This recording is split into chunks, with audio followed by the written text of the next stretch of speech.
Entonces, pues vamos a estudiar el tema de los Nefilim, de los gigantes, y pues me parece que es un tema muy, muy interesante, porque aparece aquí al final en la historia del rey David.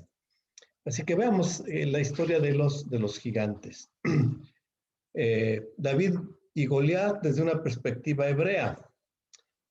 Ya vimos en 1 Samuel capítulo 17 la historia de David y Goliat. Por obvio de tiempo, nada más los invito a leer, según 1 Samuel capítulo 17, del 2 hasta el versículo, todo el capítulo 17 prácticamente, hasta el versículo 51. Entonces, la historia no la leo completa porque es muy conocida. El gigante Goliat desafió a las huestes de Israel. Era un gigante que se menciona aquí que medía 9 codos y un palmo de altura, si no estoy equivocándome, que serían aproximadamente 3 metros con 24 centímetros. Así que era un hombre verdaderamente gigante. Y con una fuerza increíble. Se habla de su lanza, el peso que tenía su lanza, su escudo, y son herramientas de guerra bastante pesadas, así que sin duda este Goliat era un hombre de una fuerza increíble. Pero lo que nos narra la escritura es que David tomó 5 piedras y con 5 piedras y su honda se enfrentó a David. Ahora, ¿por qué tomó 5 piedras? Creía él que iba a fallar tal vez 4 y necesitaría 5 para asegurar la victoria. No, en realidad no. Resulta que Goliat en la Biblia nos dice que tenía 4 hermanos, es decir, Goliat era uno de los 5 gigantes hermanos, así que David llevaba una piedra por cada hermano.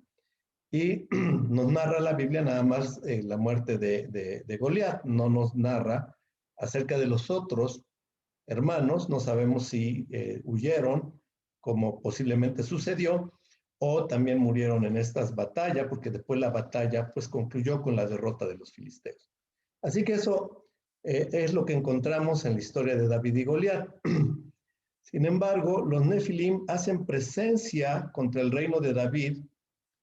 Ya vimos que el primero fue Goliat, y después varios descendientes de los gigantes. La palabra gigantes en hebreo es Nefilim, y como vamos a ver más adelante, Nefilim no significa necesariamente gigante, aunque en las traducciones al español ponen gigantes, porque efectivamente eran hombres de gran talla, como se describen, de una altura bastante grande, descomunal, pero Nefilim, lo vamos a ver más adelante, significa algunas otras cosas. Goliat, ya dijimos, medía 3,24 de altura, era de 6 codos, yo dije 9, perdón, 6 codos y un palmo. Bueno, ya vimos que este enfrentamiento tuvo que ver con un desafío a Dios. O sea, este Goliat no desafió solo al ejército de Israel, sino que realmente era un desafío en contra de Dios, como mismo David lo entiende y dice: ¿quién es este filisteo incircunciso para desafiar a los escuadrones del Dios viviente? Ya vimos que David derrota a Goliat y que, bueno, tomó 5 piedras. Ahora, las escrituras narran que el rey David estuvo a punto de morir, ya muy adelantado, mucho más adelante, a manos de un gigante llamado Isbi-Benob. Y a partir de ese momento, el ejército israelita, para proteger a su rey, los generales del ejército impidieron que el rey arriesgara su vida en el campo de batalla. Leemos esto en 2 Samuel 21:15, que recuerden son ya los últimos capítulos de 2 Samuel. Dice: hubo de nuevo guerra de los filisteos contra Israel. Descendió David con sus siervos. Mientras peleaban contra los filisteos, David se cansó.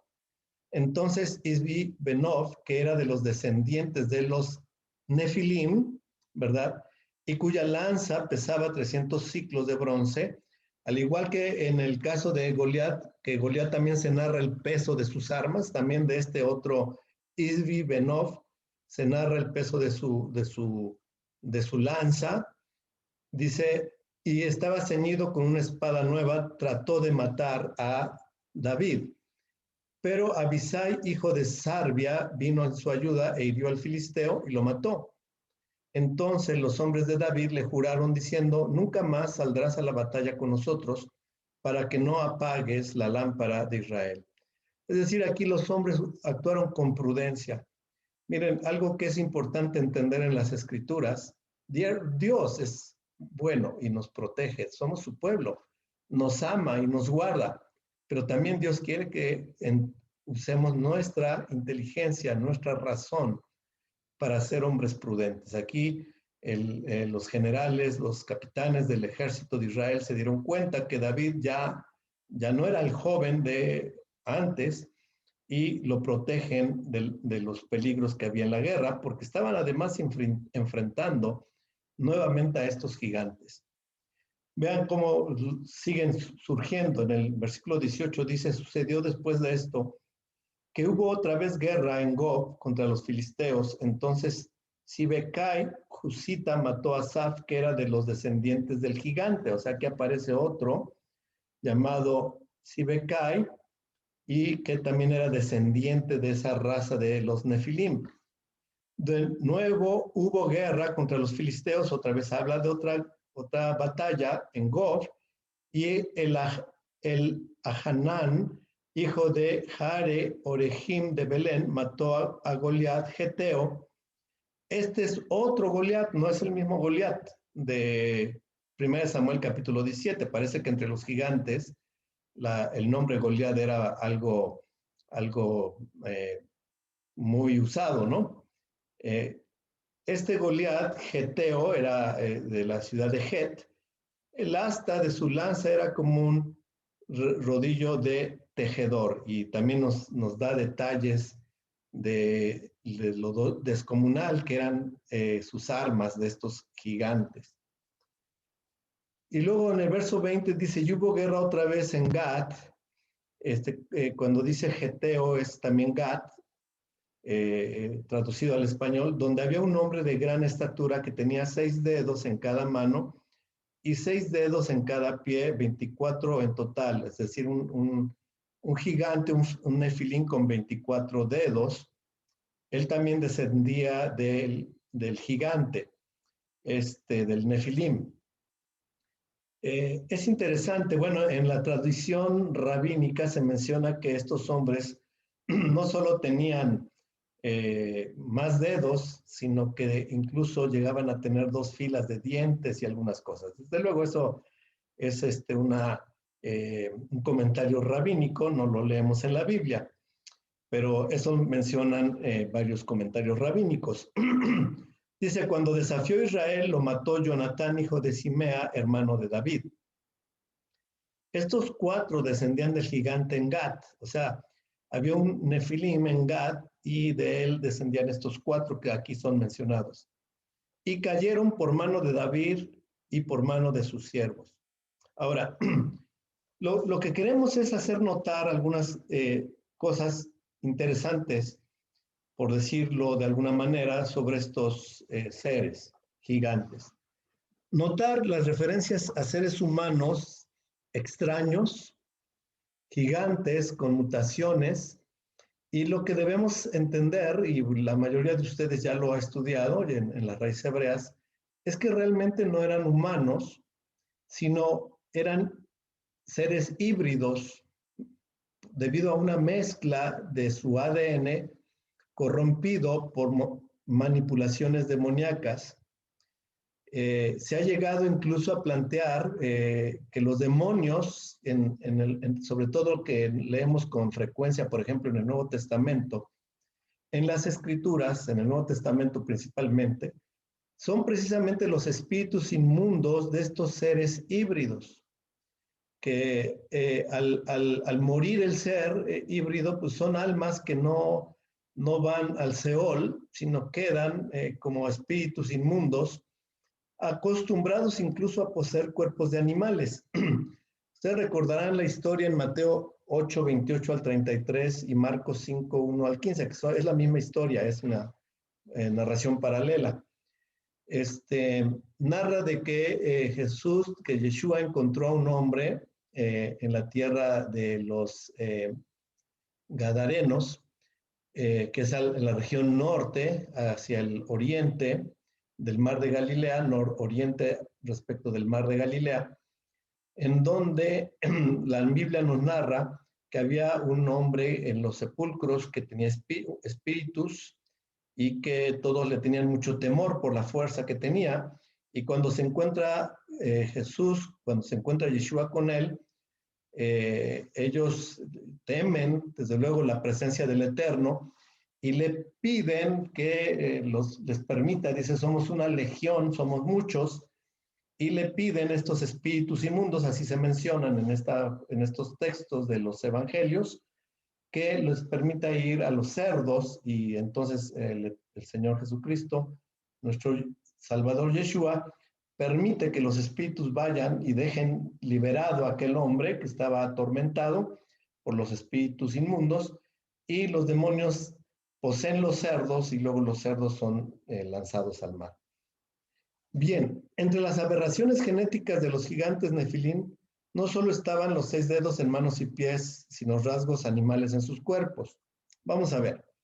Primero, el origen de los gigantes de los Nefilim.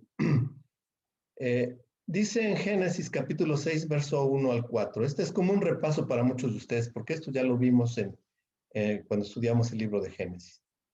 Dice, es la época antes del diluvio. Dice, aconteció que cuando los hombres comenzaron a multiplicarse, dice esta porción, sobre la faz de la tierra y les nacieron hijas, los hijos de Dios vieron que las hijas de los hombres eran hermosas y tomaron para sí mujeres entre todas las que les gustaban. Entonces aquí hay una referencia a los hijos de Dios. En hebreo, Benei a Elohim, los hijos de Dios, los Benei a Elohim. Vinieron y vieron que las hijas de los hombres eran hermosas. ¿Quiénes eran estos hijos de Dios? Bueno, ustedes conocen bien que hay dos posiciones, una la posición rabínica y otra dentro de la posición rabínica también es aceptada la otra, porque hay las dos posiciones rabínicas, en base a el uso que las escrituras hacen de esta frase, los hijos de Dios. Los hijos de Dios, por ejemplo, se recordarán en el libro de Job. Se dice que en el libro de Job que vinieron los hijos de Dios, entre los cuales venía Satanás de rodear la tierra. Entonces, el Señor habla con Satanás en ese momento. Ellos venían de rodear la tierra, habían hecho un recorrido por la tierra, y los hijos de Dios ahí no son sino ángeles caídos, y entre ellos venía su líder. ¿Quién es su líder? Satanás. Y Satanás habla de Job, etc. Ustedes conocen la historia del libro de Job. Entonces, hijos de Dios no siempre se refiere a personas humanas, sino que Benei a Elohim puede referirse a demonios, ángeles caídos, o también puede referirse a hombres de autoridad. Por ejemplo, en el Salmo 82. El Salmo 82 hace mención de los jueces humanos, hombres de autoridad en Israel, que son mencionados como Benei a Elohim. Así que, tomando en cuenta todo esto, es lo que da origen a las dos opciones que los rabinos instruyen. La primera, que se trataba simplemente de hombres de autoridad que, aprovechando su autoridad, cometieron el pecado que también en la Edad Media se cometió por los hombres, los grandes señores feudales, lo que se llamaba la ley de Pernalia, si no me equivoco, en la cual el feudal tomaba la mujer en una boda como el derecho de tomarla primero él como señor feudal antes que el esposo. Algunos como Rashi, de los grandes rabinos, dicen, pues él pasó lo mismo. Rashi es un hombre de la época de del siglo XII, así que estaba familiarizado con la ley de la pernalia. Y dice Rashi en su comentario de la Torah que justamente pasó lo mismo, que los hombres de autoridad tomaban a las mujeres durante sus bodas y que de ahí nacieron estos hijos de ellos. Sin embargo, bueno, pues hay una serie de cosas que parece que no encajan muy bien con esto, que las vamos a ver en un momento. La otra posición es que son ángeles caídos, es decir, aquellos, como dice el libro de Judas, que no conservaron su dignidad, que cayeron, ángeles caídos que de alguna manera, a través de ciertas manipulaciones genéticas, primeramente en animales, llegaron a poder tener posesión de mujeres y entonces nacieron estos seres híbridos que son mencionados en el verso 4, y había Nefilim, ahí la palabra gigantes es Nefilim, recuerden. Y había Nefilim en la tierra en aquellos días y también después cuando los hijos de Dios, o sea, los Benea Elohim, se unieron a las hijas de los hombres y ellas les dieron a luz hijos. Estos son los héroes. Ahorita vamos a ver que esa palabra traducida héroes son los Gibor. Ahorita vamos a ver qué es esa palabra en hebreo. De la antigüedad, hombres de renombre, hombres que tenían un Shem, un nombre. Bien, vamos entonces a estudiar un poquito la raíz de la palabra Nefilim. Nefilim viene de Nafal, la raíz de Nefilim es Nafal. En el hebreo, toda palabra proviene de una raíz conformada por 3 letras. Aquí está la raíz de Nefilim. Si ustedes pueden ver, las letras hebreas son exactamente las mismas letras hebreas, lo único que cambia de Nafal. Lo único que cambia es la parte de las vocales y el agregado de la letra Bab aquí. Entonces, ¿qué encontramos? Que Nafal significa caer y se refiere a caer de una posición alta a una posición más baja. Adelante, Leo. Sí, nada más como pequeña corrección, no es la letra Bab, es letra Yod. Ah, sí, perdón, tienes razón. La Yod. Sí, la Yud, ¿no? La Yud. Sí, dije Bab, pero no. Es Yud, correcto. Entonces, viene de la misma raíz y Nafal significa caer y significa caer de una posición alta a una posición baja. Es decir, se refiere a caídos, a un ser que ha caído. Y Nefil, por lo tanto, se le asocia al concepto de derribar, derribador, patán, porque ha caído. También se llega a traducir en la Biblia al español como tiranos, y vemos que también lo utilizan para gigantes. Pero realmente en hebreo no significa gigante, sino un ser caído. Así que, por consiguiente, se considera que se trata de ángeles caídos. Rashi explica que esos jueces, cuando tomaron mujeres, lo que hicieron fue caer moralmente. Es la explicación que da Rashi. Pero la otra posición rabínica es que se trata de ángeles caídos. Ahora, la palabra que ahí aparece como héroes de la antigüedad es Gibor, y Gibor significa poderoso y por implicación guerrero, e incluso también se utiliza para tirano. De hecho, esta palabra incluso, como lo vamos a ver, se llega a utilizar o se utiliza en la Biblia también para mencionarse uno de los atributos de Dios, que es poderoso en batalla. Es Yuhei Babhei Gibor, ¿verdad? Poderoso en batalla. Bien, pero lo interesante pues que la palabra héroes, digo, en hebreo, una misma palabra puede utilizarse en un sentido positivo y en otra ocasión como un sentido negativo. Y esto es el caso.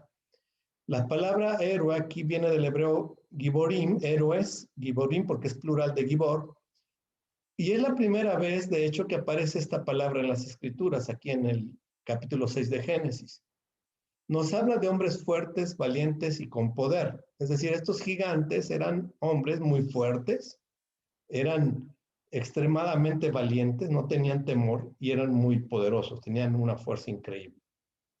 Ya dijimos que la Biblia incluso utiliza la palabra Gibor para referirse a los atributos de Dios en cuanto a que es poderoso en batalla, como en el Salmo 24:8, donde dice: ¿quién es este Rey de Gloria? El Señor fuerte y poderoso. Ahí es Gibor. El Señor Gibor en batalla, poderoso en batalla. Vemos muchos ejemplos de estos hombres en las Escrituras como guerreros, campeones, líderes y tiranos. Muy probablemente los Giborim fueron la primera nobleza del mundo. Se presenta esto en algunas referencias, cuyos nombres a menudo estaban en boca de los hombres y sus proezas eran relatadas como las de héroes de la mitología, por ejemplo, en la mitología griega. Desde luego, esto fue en un tiempo antes del diluvio que quedó grabado en la mente de la humanidad, y lo que estamos viendo es que aparecen los Nefilim posteriormente. Vamos a verlo a detalle. Ahora, tomando el contexto del mundo antidiluviano, en donde todos los pensamientos de la sociedad, como leemos en Génesis capítulo 6, dice la Biblia, eran solo de continuo hacer el mal, podemos asumir que los Giborim eran hombres demonizados, mezclas del ADN humano, corrompido de alguna manera por estos espíritus caídos, que encabezaban todo tipo de acto de maldad, que se entregaron a los poderes de la oscuridad completamente y que utilizaron sus atributos sobrenaturales para avanzar los planes perversos de sus padres, los ángeles caídos, para corromper toda carne. Esto es exactamente lo que leemos en Génesis. Antes del diluvio dice la palabra que el Señor vio que toda carne en la tierra se había corrompido. Hay una corrupción de la humanidad entera. Solo Noé, y algunos eruditos dicen por extensión también su familia, su esposa y sus hijos, conservaba todavía la pureza del genoma humano sin contaminación en sus generaciones. Y esto no es una suposición, sino que lo leemos claramente en Génesis 6:7. Y dijo Yuhei-Babhei, dijo Jehová: traeré de sobre la faz de la tierra a los hombres que he creado, desde el hombre hasta la bestia y hasta el reptil y las aves del cielo. Es decir, esta corrupción había alcanzado a los animales también. Pues me arrepiento de haberlos hecho, pero dice: no halló gracia ante los ojos de Yuhei-Babhei, de Dios. Y los antidiluvianos fueron destruidos finalmente, dice en Génesis 6:17, y aquí yo traeré un diluvio sobre la faz de la tierra, para destruir toda carne en que hay aliento de vida debajo del cielo. Todo lo que hay en la tierra perecerá. Vimos que estos seres lo único que buscaban era su aspiración era ser hombres de renombre, pero déjenme ver si encuentro, porque lo mencioné, creo que no lo anoté, perdónenme, lo voy a regresar. Lo vamos a ver en la Biblia directamente, en Génesis 6, entonces déjenme salirme de acá e irme de nuevo al libro de Génesis. Entonces vamos al libro de Génesis, capítulo 6, y dice acerca de Noé, dice en Génesis 6:9, dice: estas son las generaciones de Noé. No era varón justo, era uno de sus atributos, era un hombre que guardaba la ley de Dios, actuaba con justicia. La justicia siempre está relacionada con guardar la ley de Dios. Era perfecto, dice, en sus generaciones. Esta frase es la que le da esa característica a Noé. La palabra perfecto que aparece aquí, vamos a buscarla, bueno, incluso la podemos buscar aquí en español. Ya me salté. Dice que era justo y perfecto en sus generaciones. Esta palabra perfecto, vamos a ver qué significa perfecto, que es la palabra tamim, que significa entero. Es decir, las características de Noé seguían siendo íntegras. Esta palabra también significa entero y puede utilizarse de forma literal o figurativa. Y también habla de integridad, sin defecto, entero, íntegro. Entonces, es claro que Noé no estaba contaminado con esas mezclas que los ángeles caídos habían provocado en la época antidiluviana. Así que podemos notar el hecho de que Dios iba a rehacer la humanidad en la tierra y para ello requería de contar con alguien de cuya descendencia vinieran hombres y mujeres, pues con la creación original. Sabemos que Dios creó al hombre a su imagen y semejanza. Así que encontramos esto, que no era perfecto, era íntegro, estaba completo en sus generaciones. Eso implica que no solo Noé, sino todos los antepasados de Noé no se habían contaminado sobre la tierra para ser, pues ahora, corrompidos. Así que, bueno, luego leemos en el siguiente versículo que bueno, no, en los siguientes textos, no versículos, sino los siguientes textos en la Biblia, en el capítulo 10, después del diluvio, nos habla de otro hombre llamado Nimrod, que también, dice la Biblia, llegó a ser poderoso, es decir, otra vez, Gibor, ¿verdad? Llegó a ser poderoso en la tierra. ¿Y qué implicación tiene eso? Dice en el verso 9, él fue poderoso, Gibor, dice también cazador, delante del Señor. La palabra aquí, delante del Señor, tiene una implicación de confrontado a Dios o en oposición a Dios. A veces las traducciones al español no nos ayudan mucho a entender el texto original hebreo. Entonces, era un poderoso, era un Gibor, cazador. Es interesante porque muchas veces esta descripción de cazador se presentan precisamente en aquellos que vienen como enemigos del Eterno, como lo fue, por ejemplo, Esaú, que era cazador. Y dice que era en confrontación con el Eterno, por eso se dice como Nimrod, poderoso cazador delante del Señor. O sea, eran sus características, era un Gibor, cazador que se confrontaba al Señor. Como ustedes saben, Nimrod se convirtió en uno de los peores Giborim de los que nos habla la Biblia, porque todo su poder lo utilizó en contra de Dios y culminó con la desafiante Torre de Babel. Es donde Nimrod incita a la humanidad que todavía en ese tiempo tenía una sola lengua y habitaba en una sola zona de la tierra para rebelarse en contra de Dios y para hacerse un nombre, dicen ellos, es decir, dejar a un lado a Dios y regirse bajo sus propios términos. Se piensa que la frase llegó a ser un Gibor, se refiere a que Nimrod encontró la forma de convertirse en un Nefal por la manipulación genética de los ángeles caídos, lo cual corrompió su ADN transformándolo en un gigante Gibor. Ahora, la pregunta es, ¿existieron gigantes después del diluvio? Porque ya leímos que fueron destruidos. Bueno, el primero que encontramos fue precisamente Nimrod, pero no es el único. Encontramos a los refaitas, a Og y a los hijos de Anac o anaseos. Por ejemplo, en Deuteronomio 3:11 dice, porque solo Og, rey de Basán, quedaba de los gigantes, su cama era una cama de hierro, está en Rabá, de los hijos de Amón, tenía 9 codos de largo, esto es poco más de 4 metros, y 4 codos de ancho, según el codo de un hombre.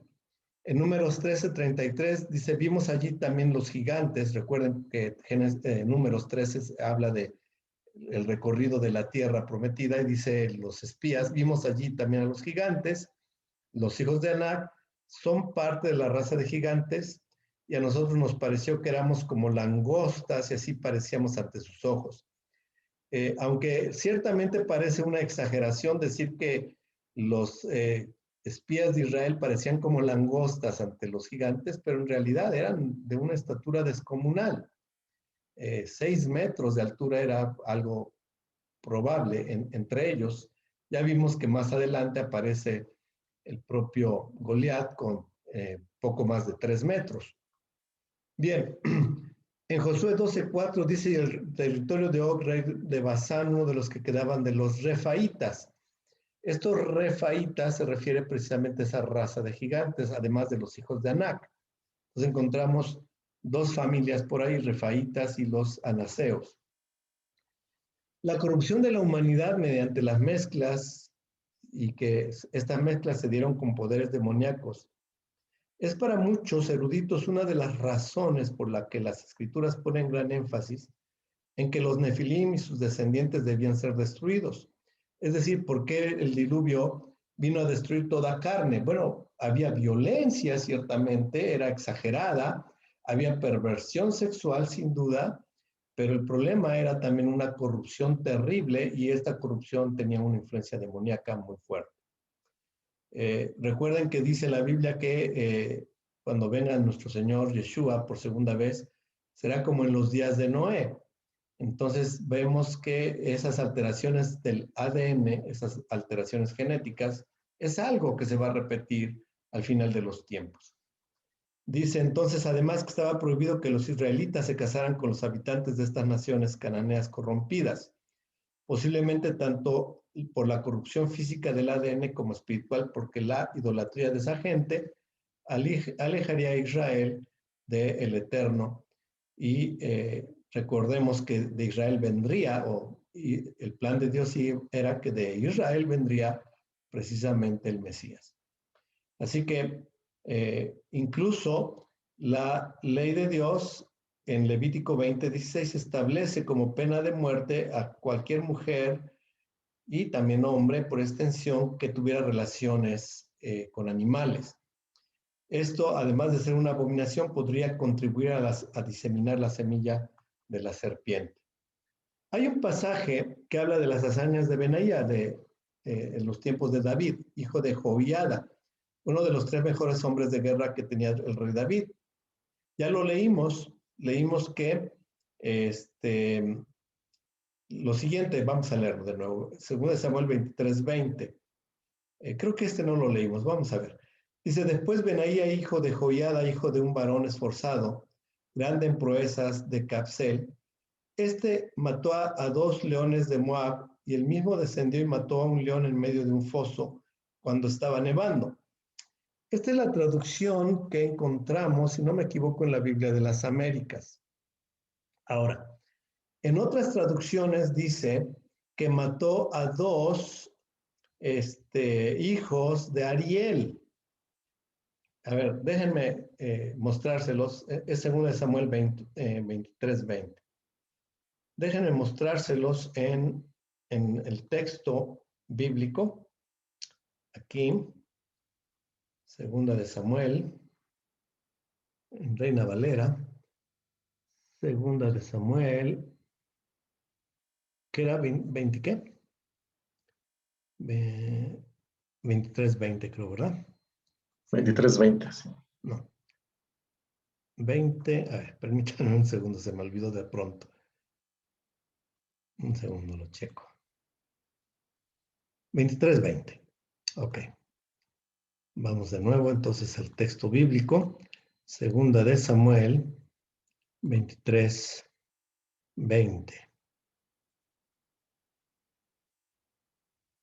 Aquí está. Dice, después Benaía, hijo de Joiada, hijo de un varón esforzado, grande en proezas, de Capsel, mató a 2 leones. Entonces, bueno, la versión que dice 2 leones es la versión Reina Valera. Pero veamos la versión de las Américas. En algunas ocasiones la versión de las Américas es más literal. Dice, Benaía, hijo de Joiada, hijo de un valiente de Capsel, de grandes hazañas, mató a 2 hijos de Ariel de Moab. Entonces vean ustedes que ahí dice, mató a 2 leones. Aquí dice, mató a 2 hijos de Ariel de Moab. Y él descendió y mató a un león en medio de un foso un día que estaba nevando. Ahora, llama la atención porque aquí está narrando las batallas que están teniendo Joab y el ejército de Israel, y resulta muy extraño que de pronto se narre que un hombre mató a 2 leones. Digo, no es que no sea una gran hazaña, pero resulta extraño. Pero bueno, entonces tenemos que ver el texto hebreo. Hijos de Ariel. Vamos a ver el significado del texto hebreo. Hijos de Ariel, de Moab. La palabra Ariel tiene un significado incierto en el hebreo, pero la mayoría de traductores lo interpretan como heroico, pero también hombre león. En Reina Valera, los traductores de Reina Valera no tuvieron, digamos, como que no les cuadró muy bien la palabra hombre león, entonces dejaron solo león. Y Ari se refiere a la idea es pues de la violencia de león, o sea, la palabra Ari en hebreo, de donde proviene Ariel, usualmente se refiere a una violencia como la de un león, pero él se refiere o significa, recuérdense que se refiere a cierta forma de deidad, en este caso, falsa deidad. Así que Ariel podría referirse a hombres poderosos que tendrían poderes sobrenaturales, expresados con una violencia como la de un león, por lo que podríamos estar hablando de dos seres híbridos, hombre-león, originarios de Moab, porque además dice ahí de Moab, normalmente no se identifica un león como su origen, ¿no? O sea, no se dice el león de la tribu de Judá, o sea, aquí sí, se refiere a estos personajes híbridos, posiblemente originarios de Moab, de la tierra de Moab. Por lo que no me sorprendería que este fuera el significado, y por ello las escrituras enfatizan esta primera hazaña de este gran guerrero antes de mencionar su segunda hazaña, que fue la de matar un león. Estas son las grandes hazañas de Benaía que entendemos como actos extraordinarios fuera de lo normal. Ahora, pareciera que estamos hablando en la Biblia de alguna especie de mitología, y algunos pudieran un poquito preocuparse, ay caray, ya estamos metiéndonos a temas de mitología. Bueno, tenemos que tener cuidado, hermanos, por esto. Miren, la mitología efectivamente aparece en las culturas antiguas. Las mitologías paganas en realidad hicieron de los Nefilim dioses y semidioses, por lo que podemos considerar que estas historias son en realidad, estas historias de mitologías son en realidad una evidencia, pensaría yo, abrumadora, de que existieron la raza de los gigantes con poderes sobrenaturales, que la Biblia nos hace ver que son espíritus inmundos que afectaron el ADN humano para sus propósitos. En el mundo actual se están sustituyendo las mitologías antiguas por historias de extraterrestres y una gran cantidad de cosas. Así que por eso ustedes van a encontrar en las mitologías paganas referencias a estos seres sobrehumanos o sobrenaturales. La diferencia importante entre las escrituras y la mitología de las religiones paganas consiste en que en Génesis, en el libro de Génesis, las relaciones ángel-humano, o sea, de donde vinieron los Nefilim, los Benei a Elohim con los Benei a Adam, hijos de Dios y hijos de los hombres, o hijas de los hombres, son expresadas como una transgresión abominable. Es decir, estas relaciones en la Biblia son expresadas como una transgresión abominable que es castigada por Dios. Mientras que en las mitologías estas relaciones son glorificadas. En la Biblia estos seres son mitad demonio, mitad humano. En la mitología estos seres son exaltados como semidioses. Cuando estudiamos las mitologías de diferentes culturas, encontramos muchas similitudes y, por cierto, muchas referencias a la creación, al diluvio y a estos demonios o ángeles caídos, que claro, en el paganismo se refieren a deidades que tomaron mujeres, y a otros eventos que son descritos en Génesis 6 al 11, que habla del diluvio.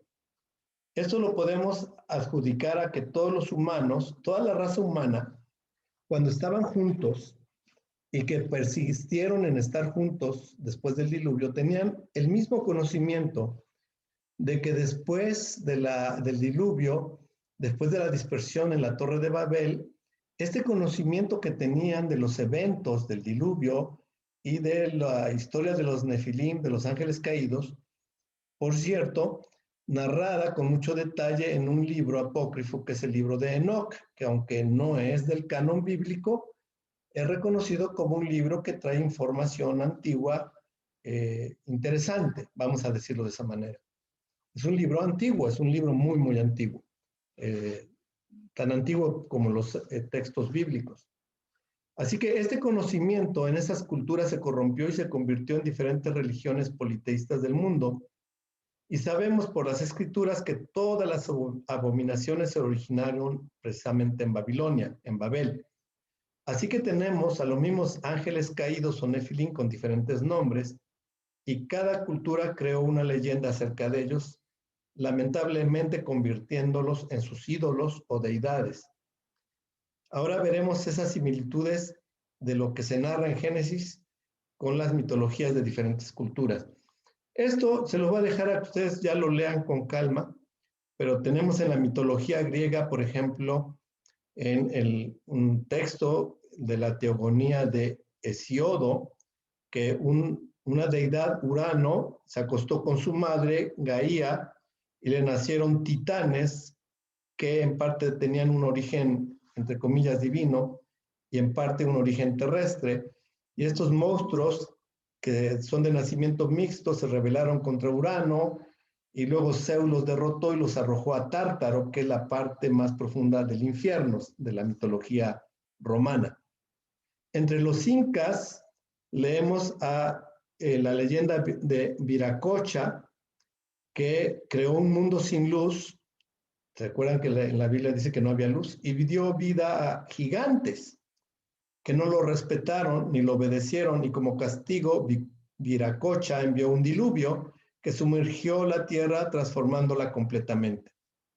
Entonces aquí vemos los gigantes, vemos el diluvio, y vemos que Viracocha, esta leyenda, habla de la creación del hombre, del sol, de la luna, de las estrellas, de los animales, etc. Vemos en la mitología hindú, en el Mahabharata, donde se relatan varios dioses que vinieron a la tierra por petición de las mujeres que les rezaron para que las embarazaran y tuvieron hijos con habilidades sobrenaturales. En la mitología hindú, estas personas, por ejemplo, aquí vemos una imagen de una persona con rostro de león. Así que aparecen estos seres en las diferentes mitologías. En la escandinava,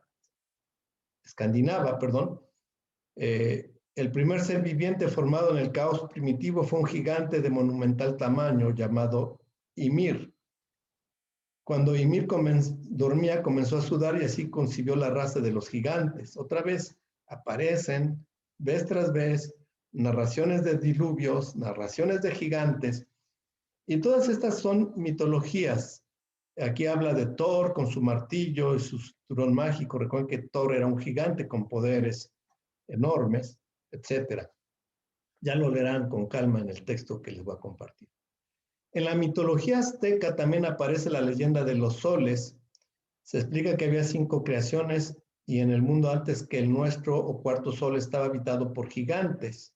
Otra vez, los Kinametsin, que fueron creados por los dioses, pero perecieron en la catástrofe ordenada por el dios Tezcatlipoca, un gran diluvio tan impresionante que las montañas fueron arrasadas por las aguas.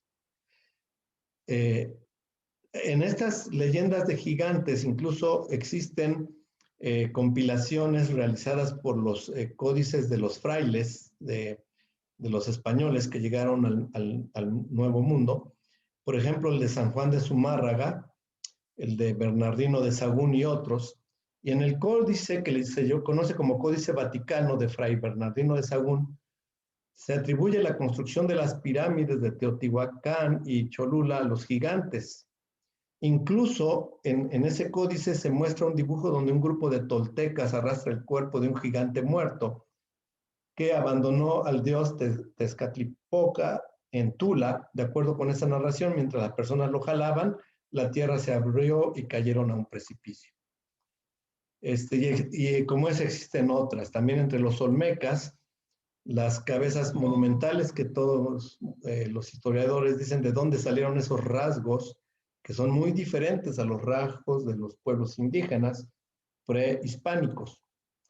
La mitología mesopotámica habla de la epopeya de Gilgamesh, otra vez habla de un diluvio, nos habla de este héroe Gilgamesh, etcétera. Digo, ahí lo van a leer ustedes, tiene muchas similitudes con las narraciones de Génesis. De hecho, los que atacan a la Biblia dicen que Moisés lo que hizo fue, digamos, copiar la historia de Gilgamesh para escribir Génesis. Esto porque dicen que la leyenda de Gilgamesh tiene 1000 años antes de la época de Moisés. Fue escrito en lenguaje cuneiforme. Sin embargo, nosotros creemos que es exactamente todo lo contrario. Génesis fue una revelación que Dios le dio a Moisés. Así que la epopeya de Gilgamesh no es más que un recuerdo histórico en la cultura mesopotámica del evento del diluvio justamente. Así que no estamos de ninguna manera de acuerdo en esas ideas de que Moisés copió la epopeya de Gilgamesh para escribir Génesis. Bueno, es interesante también la mitología mixteca. En el libro Mitos y leyendas de los aztecas, incas, mayas y muiscas, de un alemán, Walter Krimberg, reunió en este libro varios mitos y leyendas y crónicas, dentro de las cuales aparece esta mitología mixteca. Vean lo que dice: en el año y en el día de la oscuridad y tinieblas. Qué interesante los parecidos, ¿no? El mundo después de cuando dice, primer versículo, en el principio creó Dios los cielos y la tierra. El segundo versículo dice, y la tierra estaba desordenada y vacía, y las tinieblas cubrían la faz del abismo, etcétera, ¿no? Antes que hubiese días ni años, es decir, otra vez interesante, un inicio sin tiempo, estando el mundo en grande oscuridad, que todo era caos y confusión. O sea, vean, qué interesante, mucho parecido. Solo había limo y lama. Desde luego son distorsiones también, porque luego empiezan a decir cosas que dice, en aquel tiempo dicen los indios que aparecieron visiblemente un dios que tuvo por nombre un ciervo y por sobrenombre culebra de león, y una diosa muy linda y hermosa cuyo nombre era un ciervo y por sobrenombre culebra de tigre. Estos dos dioses dicen haber sido principio de los demás dioses que los indios tuvieron. Luego que aparecieron estos dos dioses en el mundo y con figura humana, cuentan las historias de esta gente que con su omnipotencia y sabiduría hicieron y fundaron la gran peña, sacándola fuera del agua, sobre la cual edificaron unos muy suntuosos palacios hechos de grandísimo artificio, a donde fue su asiento y morada en la tierra. Después de haber referido los hijos e hijas que además tuvieron aquellos dioses, marido y mujer, dicen los indios que hubo un diluvio general donde muchos dioses se ahogaron. Vean todo esto, bien interesante.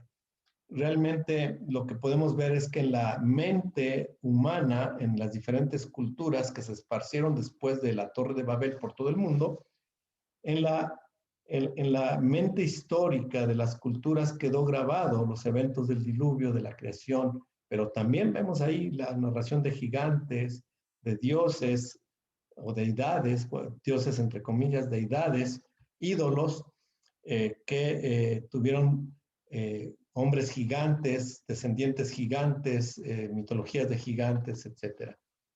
Es muy interesante el hecho de que los mixtecos aún guardaban en su memoria, aunque de forma muy borrosa y distorsionada, lo que sus muy antiguos, seguramente provenientes de la Torre de Babel antepasados, sabían: que hubo una creación original, que después de la creación de la original de la tierra estaba en tinieblas, en desorden y vacía, que la tierra estaba cubierta de agua, que los hombres fueron hombre y mujer, etcétera, que hubo un diluvio general, etcétera. Lo leerán ustedes ya con más detalle. En conclusión, extendidos por todo el mundo encontramos en culturas antiguas mitologías, diríamos historias distorsionadas, de la existencia de semidioses, mitad hombre, mitad de seres sobrenaturales, gigantes o nefilim, y un diluvio destruyendo esos semidioses, lo cual implica que quedó en la memoria cultural de los pueblos en todo el mundo la existencia de los nefilim. Asimismo, después del diluvio aparecen todavía esos nefilim de forma aislada. Y podemos concluir, pues, la Biblia es verdaderamente la palabra de Dios. Bueno, pues, con este tema concluimos el tema de los nefilim y pues nos despedimos de los hermanos y amigos que nos vean por Facebook. Shalom, shalom, y nos vemos en el próximo estudio.